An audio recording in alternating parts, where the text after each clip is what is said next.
Très bien, mesdames et messieurs, c'est un plaisir de m'adresser à vous aujourd'hui. Alors, la question, finalement, est-ce que la Suisse est-elle vraiment innovante? Alors, tout d'abord, on a parfois l'impression que d'autres ont des meilleures idées. Certains disent qu'ils ont des idées plutôt que du pétrole, mais ça, c'est en particulier vrai lorsqu'on les écoute. Quand on regarde par contre les benchmarks, eux, ils donnent souvent un net avantage à la Suisse. Et là, la question, c'est pourquoi? Quelle est finalement la différence? Et là, c'est simple, c'est la persévérance et la qualité d'exécution. Ça veut dire que quelque part, ça n'a l'air de rien, mais ça fait une sacrée différence lorsque d'un côté, on est capable de bien exécuter ou pas. Et lorsqu'on achète quelque chose, si je me place en tant que consommateur, si on achète quelque chose qui ne marche pas, c'est une dépense. Si on achète quelque chose qui fonctionne bien, c'est un investissement et c'est une sacrée différence. Mais lorsque l'on regarde ce paradoxe, c'est un paradoxe pour celui qui vend. Parce que si vous vendez quelque chose qui ne marche pas, vous exposez à des complications légales, une mauvaise réputation, voire pire. Mais d'un autre côté, si vous vendez quelque chose qui marche pas trop longtemps, c'est du business. Et ceci est embêtant pour des consommateurs qui râlent, mais quand il n'y a pas d'autre choix, ils achètent quand même. Et maintenant, en Suisse, on a parfois tendance à faire des choses qui fonctionnent bien et très très longtemps. Et là, c'est parfois se priver d'un business futur. Et c'était le cas, par exemple, pour les enregistreurs Nagra ou, par exemple, des caméras de cinéma Panavision, où un certain nombre de caméras ont été faites, je dirais, au début du siècle, du 20e, et sont toujours encore utilisées. Donc le marché a été rapidement comblé, mais il n'y avait pas suffisamment pour faire vivre une société au-delà. Par contre, il y a, dans le cas où vous avez des produits qui fonctionnent vraiment bien, vous pouvez changer de business model. Et là, c'est intéressant dans le sens que plutôt que de vendre, eh bien, vous offrez vos services ou vos produits en mode locatif. Nous l'avons fait en tant que société pour la télévision à péage. Adobe, Microsoft le font aujourd'hui, que cela soit pour Microsoft avec Office 365, que cela soit Adobe avec leur suite créative. Et là, dit d'une façon simple, on achetait autrefois les bugs, donc quand ça ne fonctionnait pas, et aujourd'hui on loue la qualité. Mais enfin, c'est juste pour dire qu'il y a eu un changement de business model. Maintenant, ça m'amène à la question, mais finalement, l'innovation, c'est quoi? Certains pensent que c'est d'abord de la technologie. Une innovation technologique, pour moi, ne signifie pas encore une innovation. On peut d'ailleurs même considérer et imaginer des innovations sans nouvelles technologies. Et là, je prendrai un cas assez intéressant, c'est le cas de Uber. Uber, certains parlent de technologie, en réalité, c'est une innovation disruptive en modèle d'affaires et régulation. Dit d'une autre façon, et là j'aimerais peut-être revenir sur un point que peu de gens connaissent, c'est que le fondateur d'Uber n'était pas à son premier coup d'essai lorsqu'il a fait Uber. En réalité, il avait déjà semé le désordre dans le domaine de la musique au début des années 2000, mais il avait eu quelques ennuis juridiques dans le sens que certains n'avaient pas apprécié à sa juste valeur son côté disruptif du mode de la musique. Dans le domaine du transport, Uber, certains pensaient que c'était de la technologie. En réalité, ils ont réussi, en utilisant un modèle technologique, de s'affranchir des régulations existantes. Ça fait que plus un secteur était régulé, plus l'avantage compétitif de ne pas tomber sous le jeu de la régulation était un vrai avantage. Ça veut dire que parfois, que cela soit Internet, que cela soit certains concepts dits technologiques, en réalité, sont une opportunité pour s'affranchir des limitations liées aux régulation. Et là, je reprendrai une phrase que j'ai entendue il y a quelques mois qui disait lorsqu'il y a une nouvelle innovation, l'Américain dira « let's try it », ça veut dire essayons-le. Le Chinois regardera comment le reproduire, let's copy it, et l'Européen dira régulons-le, let's regulate it. Donc ça signifie finalement que le concept d'innovation revêt des formes très différentes selon où ça se passe géographiquement. Ce qui explique d'ailleurs pourquoi certains modèles, que cela soit Uber, que cela soit Netflix, que cela soit Airbnb, se sont mieux développés aux États-Unis qu'en Europe. Il y a d'autres raisons qui traient à ça, mais ça donne déjà une bonne motivation. Mais en fin de compte, et c'est là qu'est l'élément important dans la définition de l'innovation signifie avant tout qu'il y ait une valeur et un succès économique. Ça veut dire que si vous avez une invention, mais qu'elle n'est pas vraiment suivie d'un certain succès, eh bien, ça ne sera pas une innovation. Et je pourrais prendre un autre exemple, qui est l'exemple du téléphone portable. Une société comme Motorola avait réussi à faire des prouesses en développant un téléphone portable. Le seul problème, c'est qu'il coûtait plusieurs milliers de francs. Et le fait d'avoir réussi à réduire le prix à 1000 francs ou en dessous de 1000 francs a tout d'un coup permis quelque chose de fondamentalement différent. Plutôt que d'avoir un produit de niche, c'est venu un produit de masse. Et là, il y a une innovation qui a créé une dynamique absolument extraordinaire. Et là, dans ce concept, il est important de voir où se situe la Suisse. Tout d'abord, et je pense que c'est un point assez clé, c'est que la Suisse possède des conditions cadres favorables à l'innovation.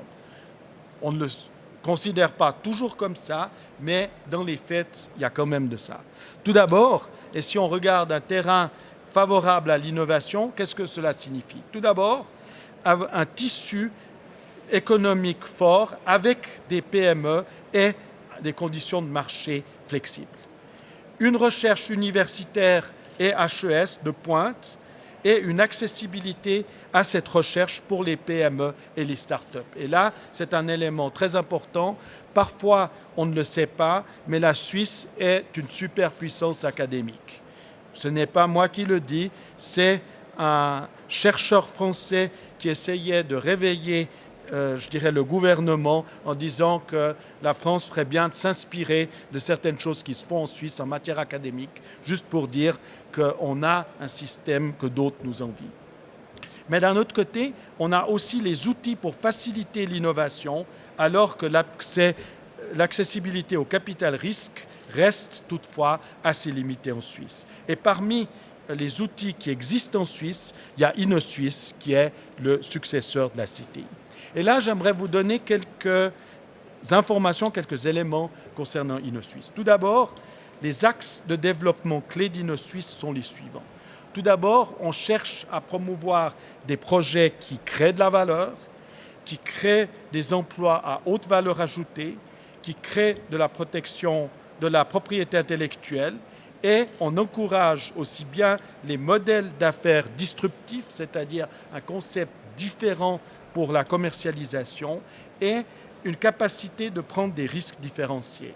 Dit d'une autre façon, si vous avez un projet qui a peu de risques, on pourra accepter qu'il ait une rentabilité moyenne. Par contre, si un projet est très risqué, il faut que si le projet est un succès, eh bien, qu'il ait un retour sur investissement important, de telle façon à ce que pour chaque catégorie de risque, on ait un retour sur investissement qui reste raisonnable. Maintenant, dans ces fonctions, InnoSuisse promeut d'un côté l'innovation et aide au financement de projets entre des entreprises, typiquement des PME, et la recherche académique. Ceci ne veut toutefois pas dire qu'InnoSuisse paye tout, et en particulier la recherche faite par les entreprises elles-mêmes. Ça vient du modèle suisse. InnoSuisse prend en charge la recherche faite par l'Institut de recherche dans le cadre d'un projet paritaire où l'entreprise investit elle-même un montant équivalent à celui qui est dépensé par l'université. Dit d'une autre façon, si vous voulez faire un projet conjoint avec InnoSuisse, InnoSuisse pourra financer la partie qui sera faite dans une université.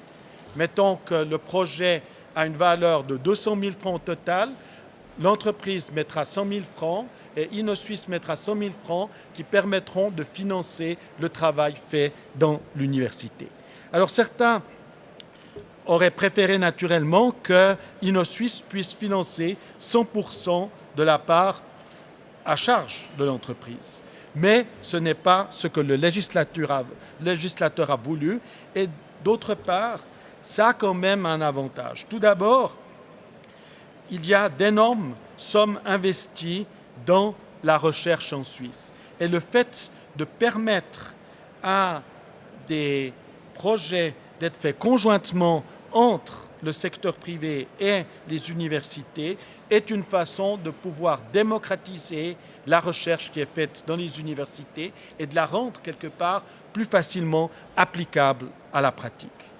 En outre, et là c'est un concept extrêmement intéressant, il existe un programme qui s'appelle Bridge qui permet d'aller un cran plus loin dans la recherche. En gros, en Suisse, vous avez deux organisations qui financent les travaux de recherche en Suisse. Vous avez d'un côté le Fonds national suisse de la recherche qui principalement finance la recherche fondamentale faite dans les universités.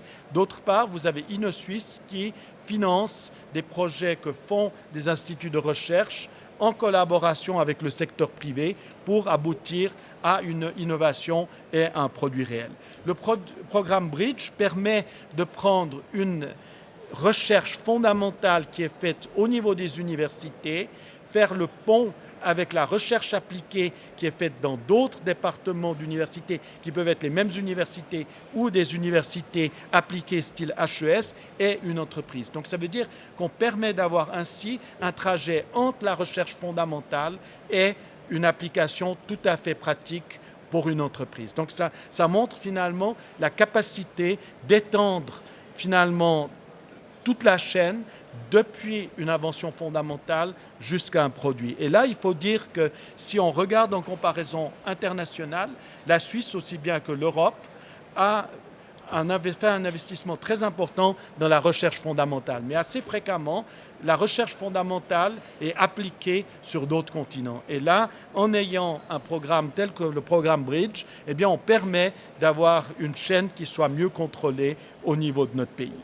Maintenant, tout ceci ne signifie pas qu'il faille s'endormir sur nos lauriers. Si on observe aujourd'hui la performance suisse depuis des décennies, on s'aperçoit qu'on est en très bonne position. Dit d'une autre façon, on est en position numéro 1 mondiale. D'ailleurs, on a une mission en octobre dernier en Israël où on ne s'est plus à rappeler que, contrairement à ce qu'ils pensaient, on était nous numéro 1 mondial. Mais là, on doit faire attention parce que les qualités du passé ne sont pas forcément celles du futur. Et si la qualité d'exécution où la Suisse excelle était clé jusqu'à présent, elle ne suffit pas forcément pour demain. Et à ce titre-là, il est désormais nécessaire de pouvoir être disruptif en matière de technologie, de business model et d'être plus flexible et plus rapide. Et ça signifie qu'en appliquant simplement les recettes du passé, on n'arrivera pas forcément à être aussi bon.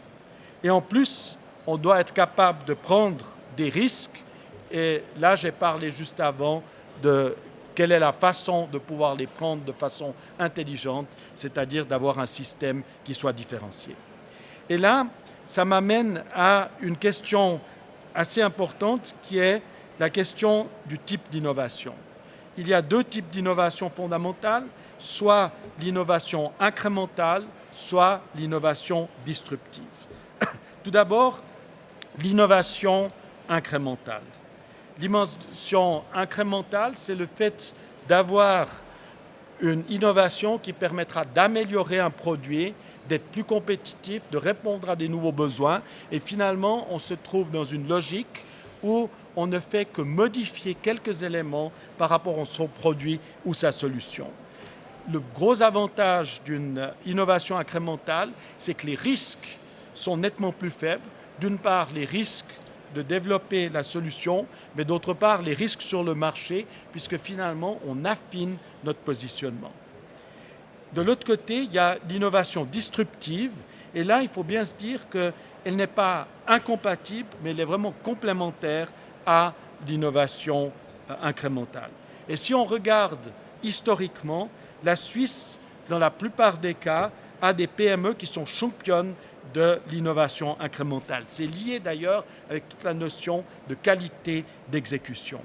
Et cette innovation incrémentale permet à ces entreprises de rester à la pointe. En tout cas, ça a permis de le faire pendant de nombreuses années. Je dis que pour le futur, cela ne suffit peut-être plus toujours. Et là intervient l'innovation disruptive qui, elle, permet de complètement redistribuer les cartes. Si vous disruptez votre propre marché, ça peut remettre en question votre valeur ajoutée. Ce qui fait que, dans la mesure du possible, les gens vont essayer de disrupter le marché des autres. Mais si vous faites ça avec le marché des autres, ça signifie que vous ne connaissez pas forcément bien le marché. Mais d'un autre côté, si vous ne disruptez pas votre propre marché, vous avez une forte chance que vos concurrents vous disruptent. Et c'est là qu'il faut vraiment être vigilant, être prêt quelque part, en étant un peu masochiste sur les bords, à être prêt à se disrupter moi-même. Mais néanmoins, lorsqu'on veut se disrupter, il faut encore avoir les moyens de le réaliser et avant les autres. Et là, pour être en mesure de le faire, il faut être capable de parier et parfois de parier un peu plus longtemps. Dans le sens que la plupart du temps, lorsque vous voulez faire quelque chose de disruptif, la traversée du désert, c'est-à-dire entre le moment où vous commencez à investir et le moment où vous avez un retour sur investissement. Ne vous éloignez pas trop du micro, sinon vous entendez. Pas de problème. Quelque part, si vous voulez vraiment faire quelque chose de disruptif, eh bien, ça prendra plus de temps que de faire juste une petite modification. Et à ce titre-là, InnoSuisse peut aussi vous aider dans ce cadre-là, peut-être modestement avec les budgets actuels, mais en attendant, ça fait partie de nos prérogatives.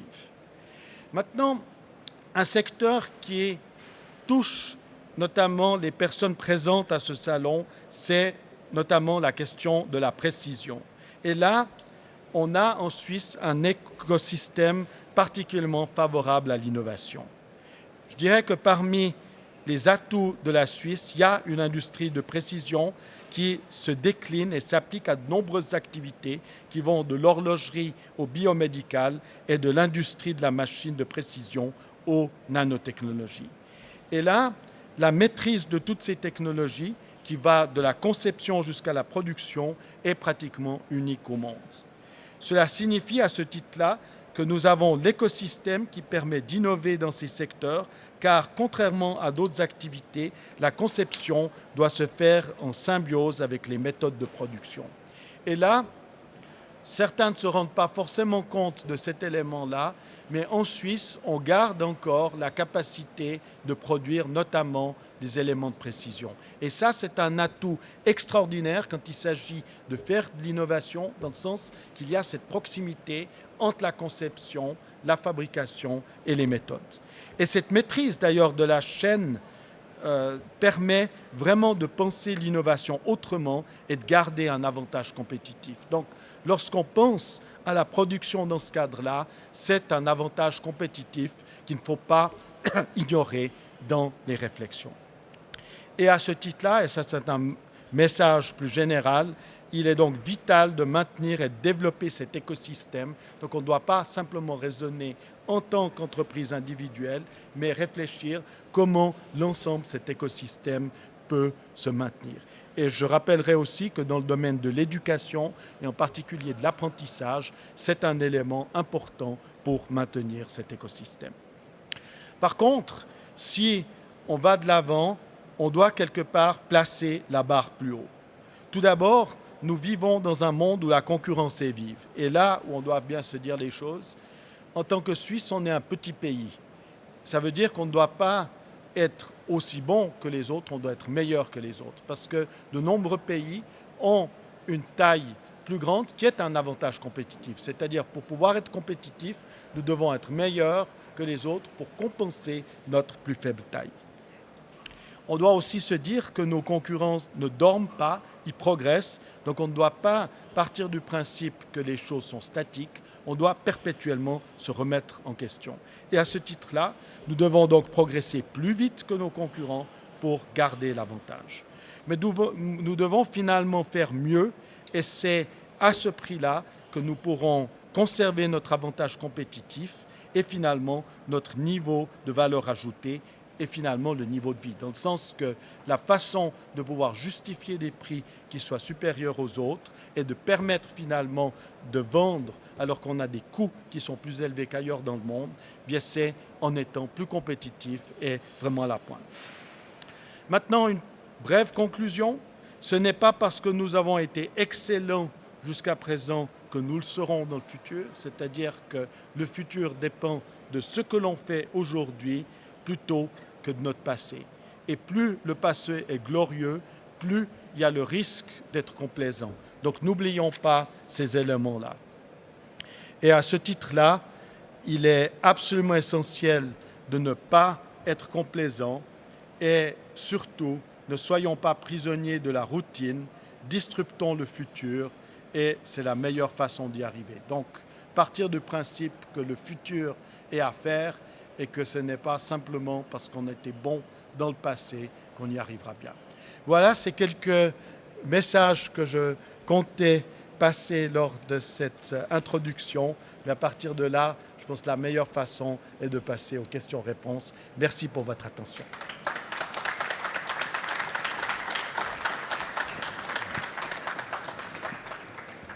Juste avant de passer aux questions, je vais, pour vous permettre un petit peu de respirer, je vais brièvement résumer le parcours de l'entreprise. Vous avez parlé de disruption, plutôt on peut parler de révolution, peut-être en français c'est un mot qui parle à tout le monde.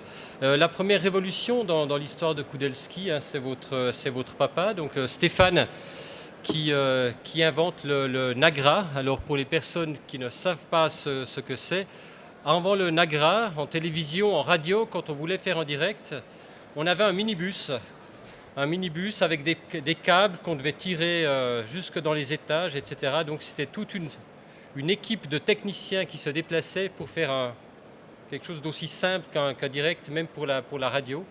Et puis le Nagra, c'était le premier appareil qui était vraiment miniaturisé, enfin quand même de taille appréciable, c'était grand, disons comme un attaché-caisse, un petit attaché-caisse. Et puis grâce à cet appareil, eh bien, les télévisions, les radios du monde entier, l'industrie du cinéma a pu travailler dans des conditions complètement révolutionnaires. C'était vraiment une référence dans le monde entier. Et puis la deuxième révolution pour l'entreprise, voilà, pour ceux qui connaissent Kudelski, aujourd'hui, il n'y a plus beaucoup de rapport avec le Nagra des débuts. Aujourd'hui, c'est une entreprise qui est beaucoup plus active dans le domaine des contenus, des contenus TV, des contenus payants, ceci sur toutes les plateformes, des données, des contenus qu'il faut sécuriser. On parle de la TV payante et c'est ça qui fait marcher beaucoup de chaînes, surtout à l'étranger. Le marché suisse est un petit peu trop petit pour voir le même développement qu'on a à l'étranger, notamment sur des chaînes sportives. Et puis ces contenus-là, évidemment, on essaye de faire qu'ils ne soient pas piratables. C'est tout l'enjeu des droits sportifs. Et c'était la deuxième révolution dans l'histoire de Kudelski. Et puis donc la dernière casquette qui a été évoquée, je pense que tout le monde l'a compris, c'est que pendant de nombreuses années, on a eu en Suisse un organisme qui s'appelait la CTI, qui devait s'occuper de favoriser l'innovation. Et puis M. Kudelski était assez critique avec cet organisme, disons, avec quelques critiques à formuler. Et puis, pour son plus grand malheur, il a été entendu. Et puis le conseiller fédéral Johann Schneiderman, celui qui parle du rire, vous savez, pour ceux qui ne le connaissent pas très bien, donc lui a confié le mandat de rénover, de relancer cette CTI qui a donc commencé au 1er janvier 2018, donc c'est tout frais, ça n'a que quelques mois, sous un nouveau nom qui est plus parlant que CTI, c'est InnoSuisse. Voilà ces brefs mots d'introduction. On va passer maintenant aux questions. Je voulais peut-être complémenter encore un élément dans le sens que nous sommes aujourd'hui en tant que groupe en train de se disrupter une fois de plus avec la cybersécurité, l'Internet des objets et la télévision par Internet, alors que la télévision classique est un élément qui actuellement est plus challengé. Et quelque part, on a l'impression dans notre entreprise que ce qui se passe en 10 ans dans certaines entreprises se passe en une année chez nous, ce qui nous amène à devoir courir vite. Voilà. Est-ce que le micro est branché? Oui. La première question, c'est voilà, je pense qu'ici, on a un public aussi de chefs d'entreprise, de personnes actives dans des PME. Je pense que l'immense majorité des PME hein, ici actives au salon n'a jamais eu affaire à la CTI. Est-ce qu'on a eu des expériences ici de chefs d'entreprise ou autres qui avaient travaillé avec la CTI? Je pense que ça m'étonnerait que ça soit le cas, parce que c'est un petit sondage que j'ai fait. La plupart de ces organismes, disons, étatiques, c'est aussi le cas de la GRE, hein, la garantie des risques à l'exportation. La plupart de ces organismes, en fait, sont très très peu utilisés. On dit que c'est trop compliqué, qu'il y a trop de bureaucratie. Est-ce que c'est une des choses que vous aimeriez changer chez InnoSuisse, être plus proche du terrain, avoir des processus qui soient peut-être plus abordables pour des PME qui souvent n'ont pas toute une organisation juridique, un secrétariat qui leur permettent de remplir des dossiers très conséquents? Alors, ça fait partie effectivement des objectifs, mais il faut savoir que les choses ne sont pas toujours simples à la Confédération, dans le sens que, comme c'est de l'argent public, il y a un certain nombre de garde-fous qui sont là, et finalement, on doit trouver une bonne formule qui permet en même temps de simplifier la vie au niveau des personnes intéressées à avoir un support, et de l'autre côté, d'avoir quelque chose qui soit conforme aux règles de bonne gouvernance de la Confédération. Mais on travaille comment aller de l'avant pour avoir quelque chose qui soit plus accessible. Mais avec un élément extrêmement important, c'est que ça doit être particulièrement accessible pour les PME, dans le sens que la Suisse est un pays de PME, et donc c'est avant tout aux PME que s'adresse InnoSuisse. Question hein, qui peuvent intéresser des PME. La CTI, elle a un budget de près un peu moins d'1 milliard hein, pour 4 ans. Ça veut dire 240 millions de francs par année. C'est InnoSuisse. InnoSuisse, pardon, oui. Je n'ai pas encore évolué. InnoSuisse, donc 240 millions de francs par année en tant que budget. C'est un budget quand même relativement conséquent. Est-ce qu'il y a des domaines d'activité, des secteurs économiques que vous aimeriez favoriser plutôt que d'autres à la tête d'InnoSuisse?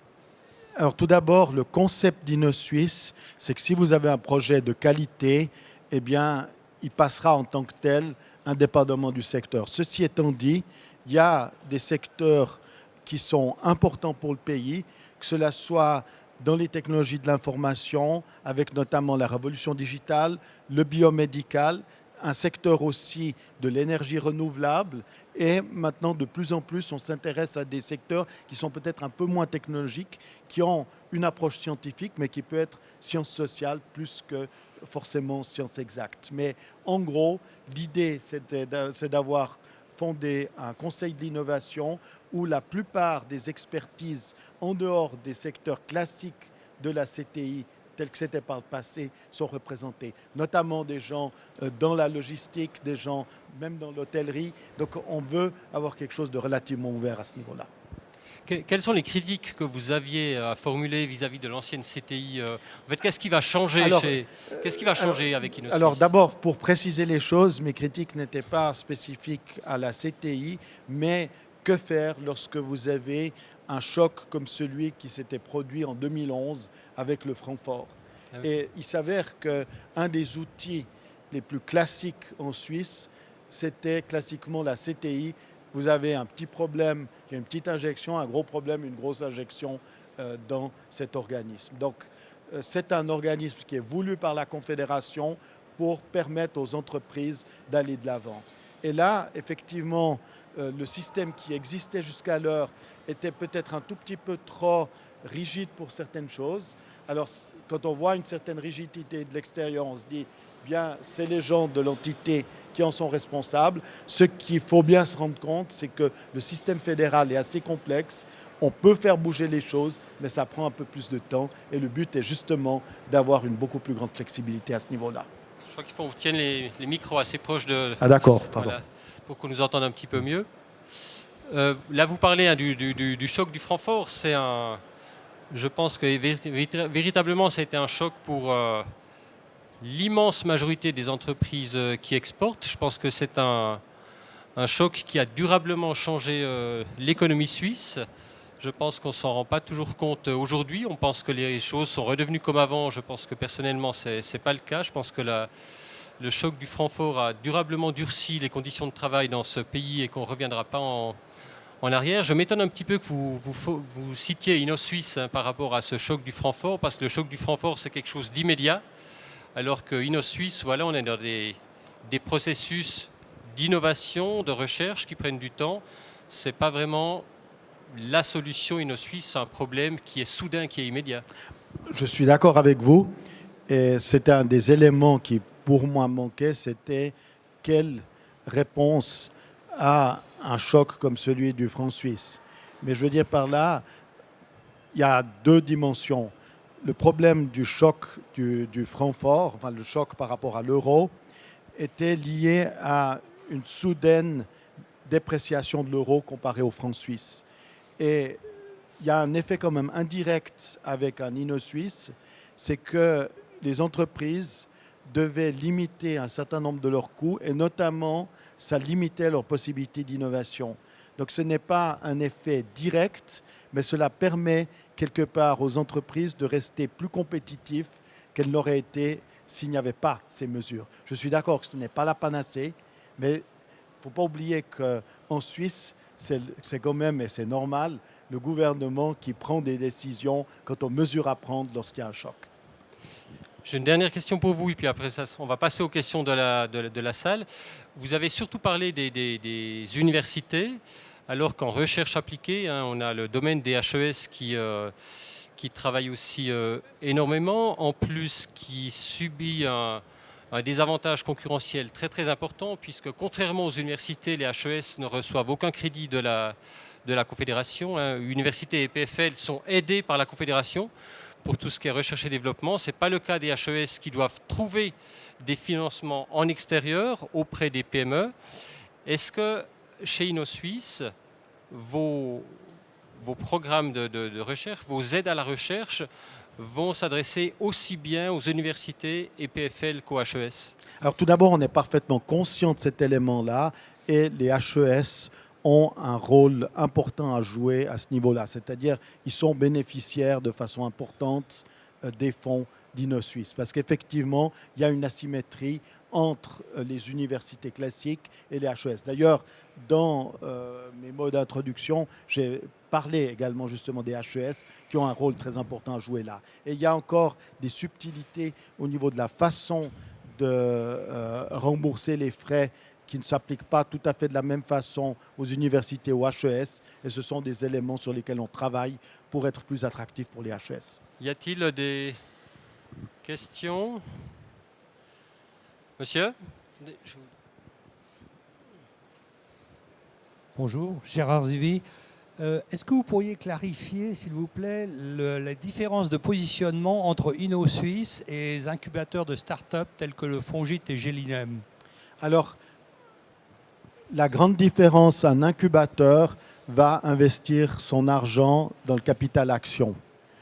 InnoSuisse va cofinancer des projets qui sont conjoints entre une entreprise et finalement un institut de recherche, qui soit universitaire, qui soit HES. En plus de ça, InnoSuisse a la possibilité de faire du coaching de start-up. Là, c'est un rôle qui est un peu différent, ainsi que de donner toute une série de conseils, de formations et autres. Donc, il y a un certain nombre d'outils qui permettent d'aider les start-up, mais ce n'est pas dans la vocation d'InnoSuisse que d'investir dans les start-up.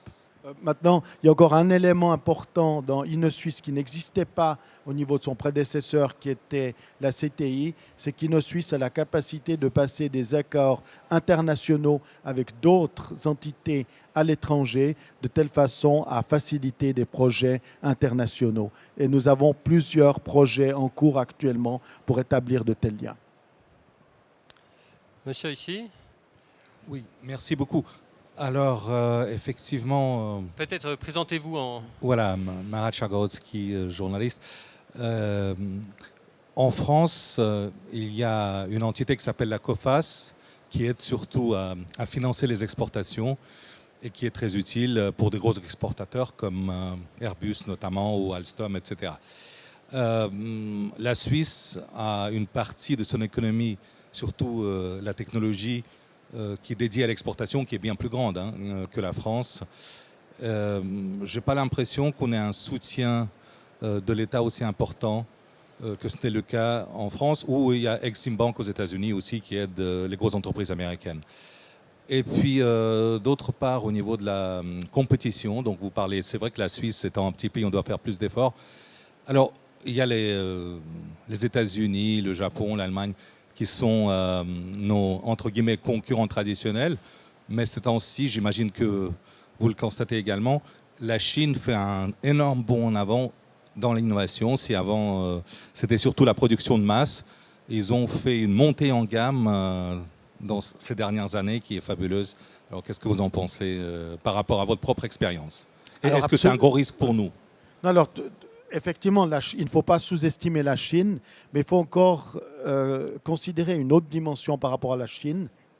C'est contrairement aux apparences, le marché est beaucoup plus fermé qu'on le croit. C'est-à-dire l'accès au marché chinois, et lorsque vous avez vraiment d'excellents produits ou un avantage compétitif majeur, ce n'est pas facile d'accès. Maintenant, il existe en Suisse l'équivalent de la COFAS, qui est la garantie des risques à l'exportation. Elle n'est peut-être pas aussi agressive que d'autres entités, mais elle existe quand même.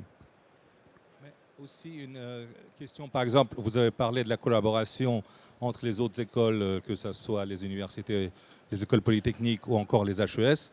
On a à Genève la grande chance d'avoir le CERN.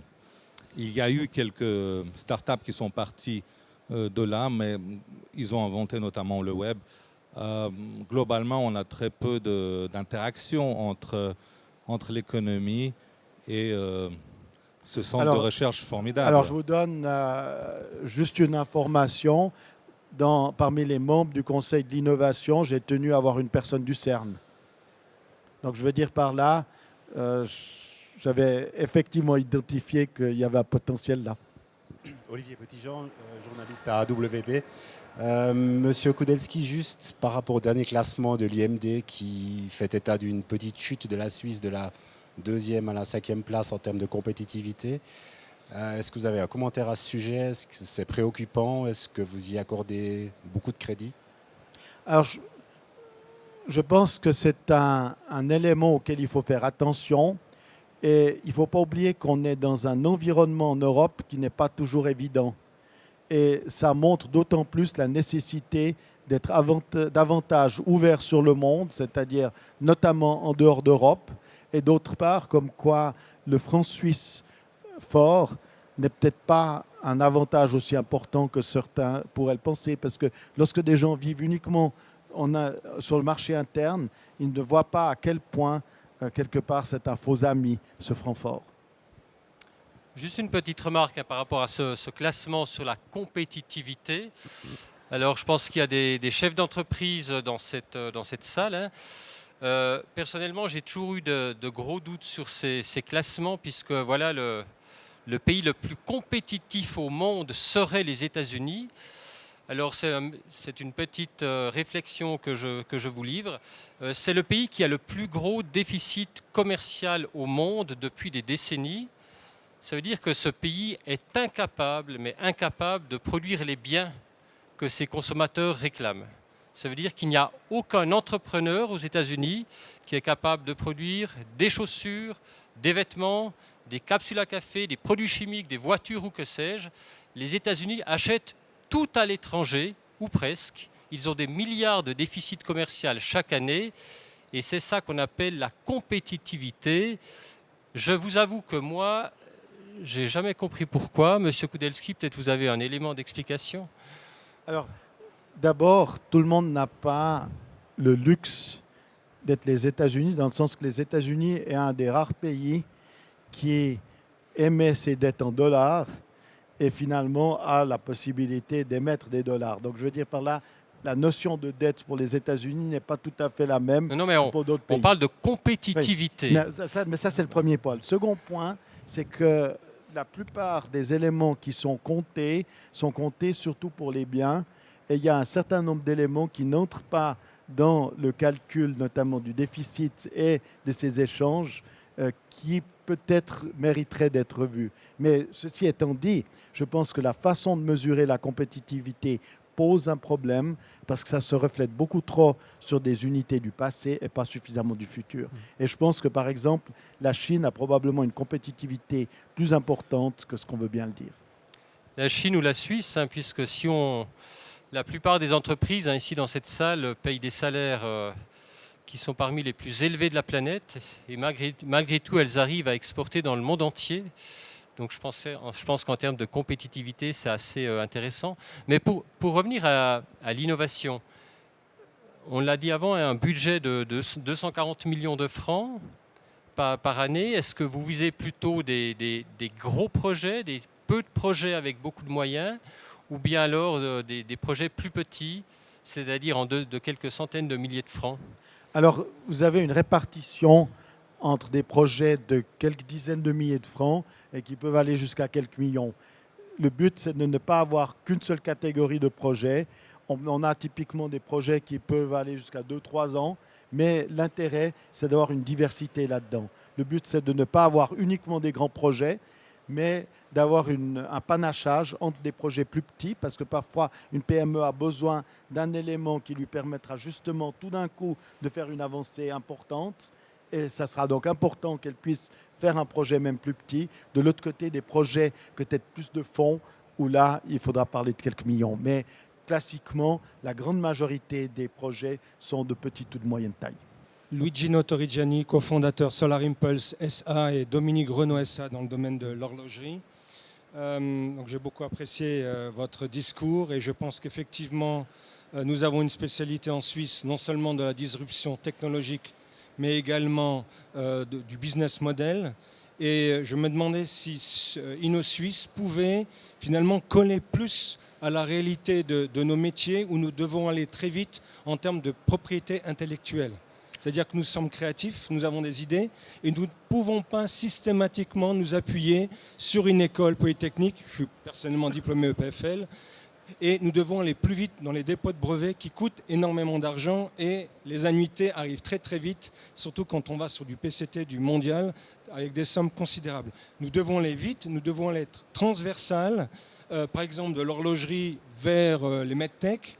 Comment vous allez finalement aider cette réalité d'entrepreneurs forcés de protéger leur propriété intellectuelle? Alors, la première chose déjà, c'est que les gens soient conscients. Parce que malheureusement, assez fréquemment, les gens sous-estiment l'importance de la propriété intellectuelle. Donc, c'est un des objectifs d'InnoSuisse de vraiment sensibiliser à la création de valeur ajoutée. Maintenant, il y a aussi une discussion qui va se faire entre qui je dirais, crée la propriété intellectuelle et comment est-ce qu'elle est valorisée. Je vous donne un exemple. Si vous avez la propriété intellectuelle qui est créée dans une université et celle-ci garde la propriété intellectuelle et la donne de façon non exclusive à plusieurs personnes, ben ça équivaut à dire que ça ne vaut rien du tout. Donc il y a vraiment une réflexion stratégique qui va se faire là-dedans. Parmi les membres du conseil d'administration d'InnoSuisse, nous avons un des grands spécialistes suisses de la propriété intellectuelle et nous avons un certain nombre de réflexions comment mettre ça plus en avant. D'ailleurs, c'est un élément assez intéressant parce que le débat sur la propriété intellectuelle n'est pas une exclusivité suisse. La semaine prochaine, je serai à un panel à Washington justement pour discuter de ces éléments, dans le sens que c'est un élément assez fondamental que de voir comment est-ce qu'on arrive vraiment à défendre la propriété intellectuelle. Parce que la propriété intellectuelle, ce n'est pas juste un truc idéal. Ça permet vraiment de maintenir à moyen et long terme son avantage compétitif et donc son niveau de vie. Maintenant, c'est vrai que ce sont des choses qui sont parfois coûteuses, mais il faut bien choisir, je dirais, ses priorités et donc veiller à ce qu'on ait des brevets vraiment d'excellente qualité et, je dirais, faire peut-être moins de brevets, mais des brevets plus pertinents. Puis le deuxième élément, une deuxième question, c'est vous avez parlé de la qualité d'exécution. Effectivement, le time to market, la qualité d'exécution est fondamentale. Par exemple, dans le cas de Dominique Renault SA qui disrupte complètement le cœur de la montre, puisqu'on change le fameux balancier spirale vieux de 350 ans avec un nouveau résonateur à lame qui est beaucoup plus efficace. Le challenge, finalement, pour nous, c'est d'amener le plus vite possible ces brevets à l'ensemble de l'industrie, afin que l'industrie puisse finalement intégrer ces innovations dans leurs propres produits et toucher et alimenter finalement un maximum de sous-traitants, co-traitants et faire fonctionner, garder notre avantage qualitatif sur le marché.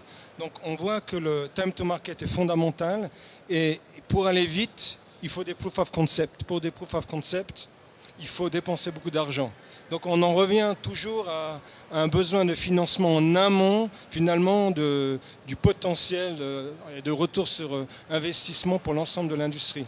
Alors ça, on est d'accord, et c'est dans ce sens-là que d'ailleurs le conseiller fédéral Schneider-Ammann a regardé comment établir un système de financement qui permet finalement d'aider le côté capitalistique pour des startups. Et là, il y a probablement quelque chose d'intéressant qui va se faire. Mais je dirais, en Suisse, certaines choses prennent un peu plus de temps. On y arrivera, mais parfois avec un peu plus de temps. Mais je suis 100% d'accord avec vous qu'on doit rapidifier les choses parce que simplement les autres n'attendent pas. Donc on doit être beaucoup plus rapide et beaucoup plus flexible. Juste par rapport au brevet, vous avez dit qu'il y a une réflexion qui est en cours actuellement chez InnoSuisse.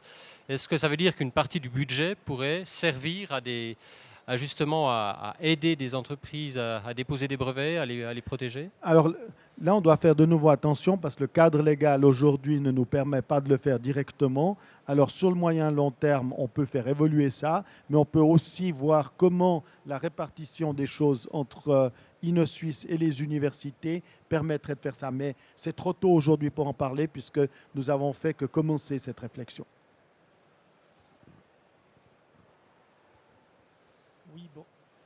Oui, bonjour, Pierre-Yves Tonnet. Innover, c'est bien. Défendre la propriété, ou déposer l'innovation, c'est mieux.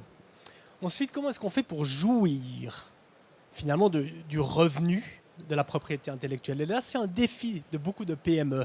C'est-à-dire qu'en cas de brevet qui a été violé, elles n'ont pas la possibilité d'effectuer les démarches ou pas les moyens pour effectuer les démarches pour obtenir gain de cause. Même vous, qui ne possédez pas une PME, mais une grande entreprise, avez été mis plusieurs fois en difficulté. Quid d'un support d'InnoSuisse pour des PME pour défendre leurs innovations qui ont été violées?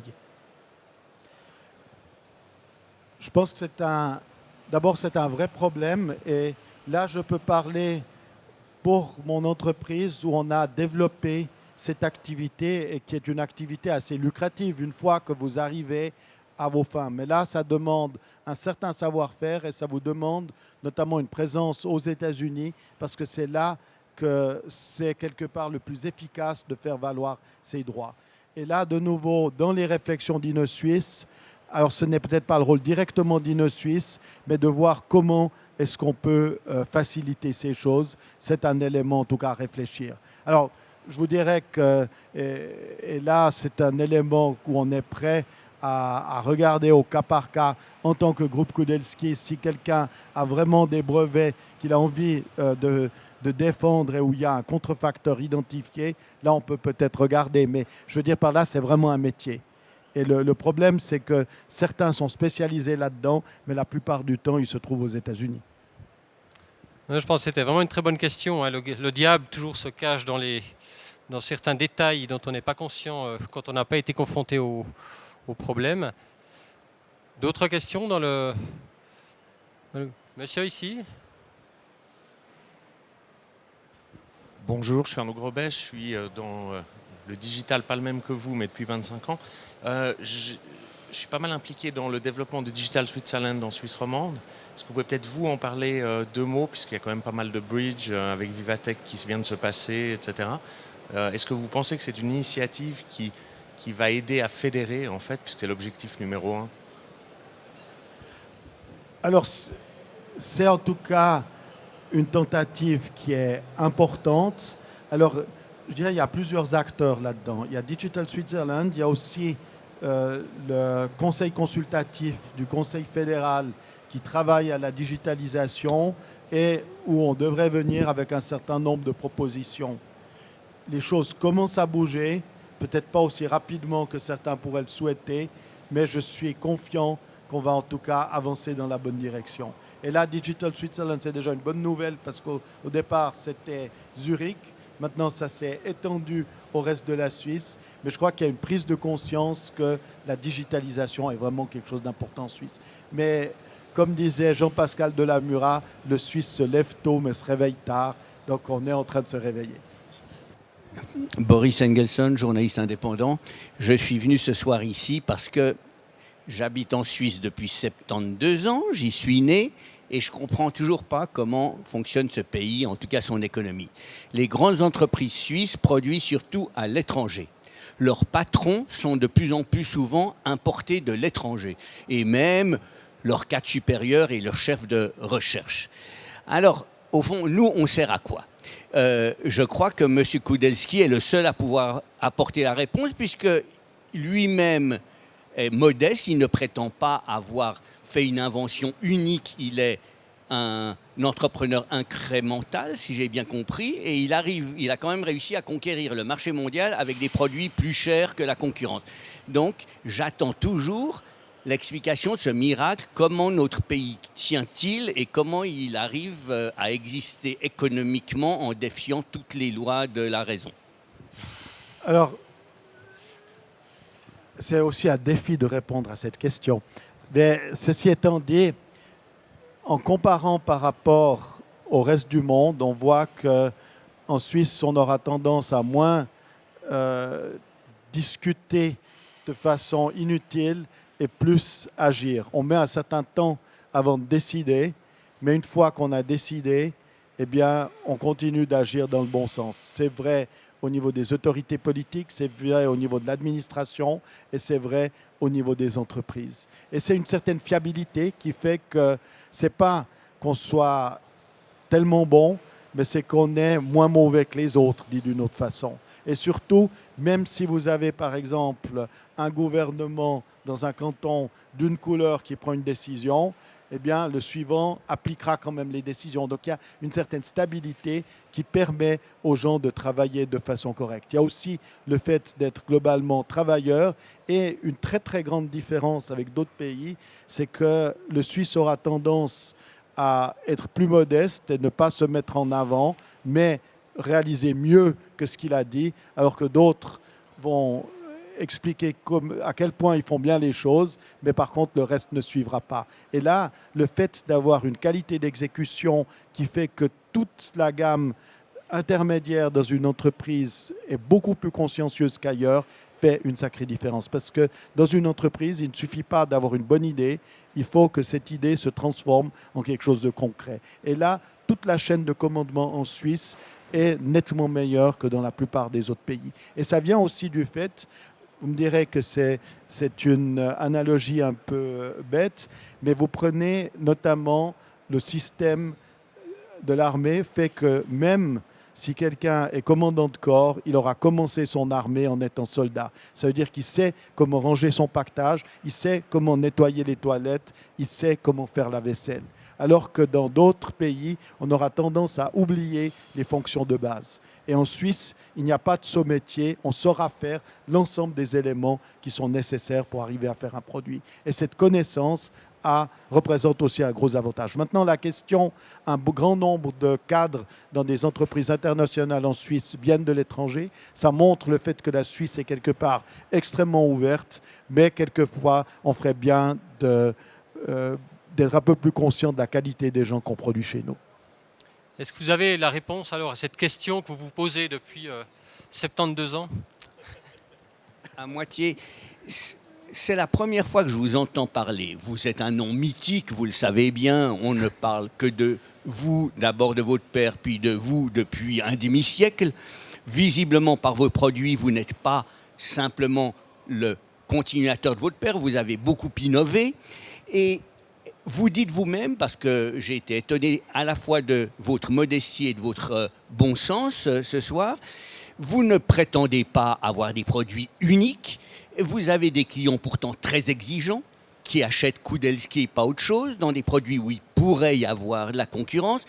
Vous venez d'un pays où on produit cher, donc illustré par votre propre aventure, ce miracle d'une entreprise qui, sans avoir un produit unique comme Edison, inventeur de la lampe à incandescence, comment avez-vous réussi à devenir numéro 1 mondial dans des domaines aussi concurrentiels et avec des clients aussi exigeants? Bien, simplement en livrant. En livrant. Je veux dire par là, quelqu'un peut promettre quelque chose et il ne livre pas ce qu'il a promis. Et ça arrive beaucoup plus souvent qu'on ne le pense. Et ce qui est important, ce n'est pas simplement d'avoir des clients, c'est des clients fidèles. Et ils sont fidèles pourquoi? Parce qu'ils reconnaissent la valeur. Et je vous donnerai un autre exemple. Que cela soit aux États-Unis, que cela soit en Inde, on a assez fréquemment des clients qui réclament que les personnes qui travaillent pour eux, qui leur rendent un certain nombre de services, soient des Suisses. Même si c'est plus cher, parce ils apprécient la qualité. Et je veux dire par là, vous avez dans le monde des clients qui n'ont rien à faire de la qualité, et probablement ce ne seront pas nos clients. Mais on arrive à trouver des clients qui reconnaissent la qualité. Mais ceci mis à part, ce n'est pas facile parce que les guerres de prix existent. Vous avez chez les clients des gens qui sont compréhensifs, d'autres qui s'intéressent uniquement à des questions de prix. Et donc, ce n'est pas toujours facile. On doit démontrer finalement que non seulement nos produits sont bons, mais que sur la durée, quelque part, ils sont plus économiques. Vous avez de temps en temps des choses qui sont moins chères à l'achat, mais si vous avez par exemple un pneu, pour prendre un exemple qui n'est pas un bon exemple dans notre cas, mais un pneu qui explose sur l'autoroute, et si vous comptez le coût du dépannage, peut-être que vous n'aurez pas fait une si bonne affaire, surtout que si ça vous aura encore abîmé la carrosserie. Donc je veux simplement dire par là, un élément se démontre non pas en fonction du prix auquel les gens achètent les choses, mais quel est sur la durée le coût de la solution et quels sont les avantages que cela amène. C'est comme vous pouvez avoir une personne peut vous coûter moins cher qu'une autre, mais si elle vous fait des grosses bêtises, finalement elle vous coûtera beaucoup plus cher. Et c'est dans ce même ordre de grandeur qu'on peut parler de produits. Une question derrière. Alors, je dirais qu'il y a quand même un élément de différence. On s'adresse avant tout à des professionnels qui ne raisonnent pas forcément de la même façon que des consommateurs finaux. Question au troisième rang, monsieur derrière, qui n'a pas encore eu la parole.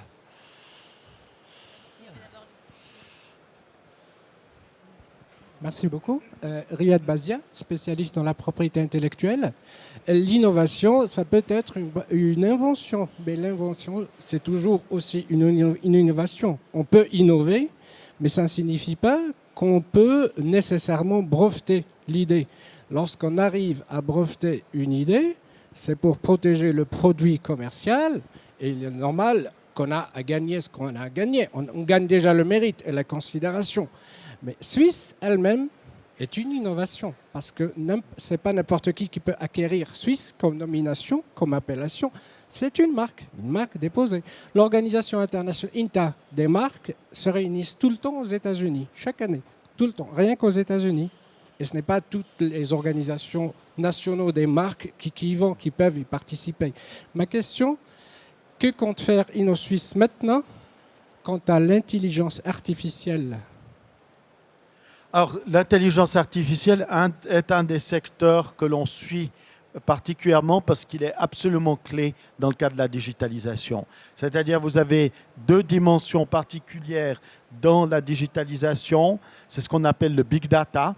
C'est le fait de pouvoir analyser une multitude d'informations pour arriver à prendre des décisions qui prédisent sur ce qui va se passer. Et la deuxième dimension, c'est l'intelligence artificielle.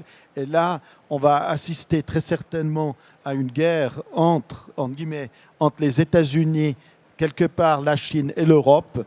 Et ça sera extrêmement important qu'on ait un certain avantage compétitif, même si on ne pourra pas tout faire là-dedans. Mais c'est un des prochains grands sujets de débat, de même que par exemple la notion d'ordinateur quantique qui aura une importance particulière dans le cadre de l'intelligence artificielle.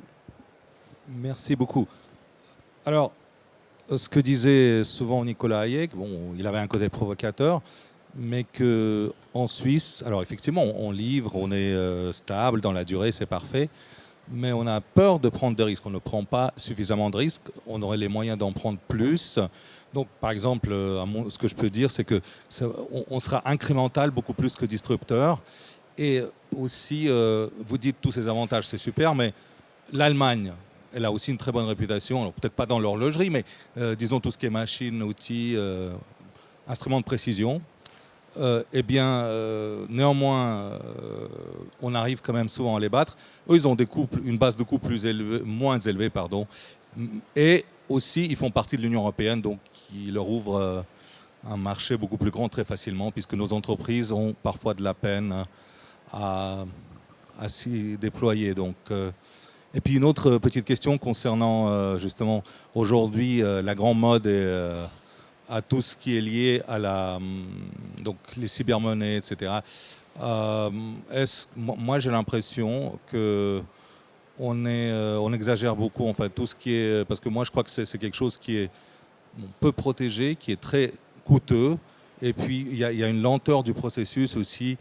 Donc tout ce qui est cryptographie, crypto-monnaie, que finalement ça va atteindre ses limites. Alors en tant que spécialiste, qu'est-ce que vous en dites? Alors, je vais commencer d'abord par... blockchain, au niveau de tout ce qui est blockchain. Tout à fait. Non, le premier élément, c'est relatif à l'Allemagne. Moi, je pense que la Suisse a beaucoup d'avantages. D'abord, ce n'est pas une culture monolithique. Il y a déjà 4 langues nationales, il y a une diversité et surtout, le Suisse est beaucoup plus ouvert sur le monde. Quelque part, on fait 200 km dans n'importe quelle direction en Suisse, on se trouve à l'étranger. Donc, il y a une compréhension d'un monde extérieur qui est beaucoup plus grande. Je dirais une certaine expertise en matière de mécanique en Allemagne. Par contre, au niveau d'éléments plus virtuels, au niveau d'éléments plus propriété intellectuelle, la Suisse a quand même des avantages énormes. Prenez un exemple aussi, c'est dans le domaine de la pharma. Aujourd'hui, la Suisse a 2 des tout principaux acteurs mondiaux, ce qui n'est plus le cas de l'Allemagne. Donc je veux simplement dire par là, la Suisse a beaucoup d'avantages compétitifs. Par contre, c'est clair qu'il y a un prix qui est important. Maintenant, la question de l'Union européenne, c'est peut-être un avantage pour certaines choses, c'est d'un autre côté un certain inconvénient parce que les entreprises en Europe sont peut-être trop tournées sur l'Europe et pas assez à voir ce qui se passe en dehors dans le monde. Et là, la Suisse a aussi un avantage compétitif.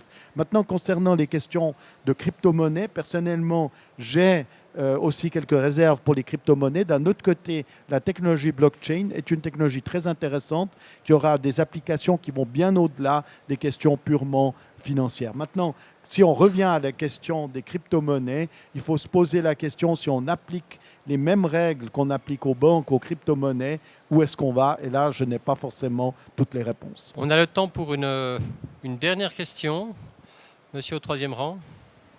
Oui, bonjour Michel Barrault. Moi j'aurais une question. Quel est le rôle d'InnoSuisse et quel est le dynamisme que va apporter InnoSuisse, par exemple, à un événement qui me tient à cœur personnellement, mais je pense aussi à tous les Genevois, c'est le Salon des inventions de Genève.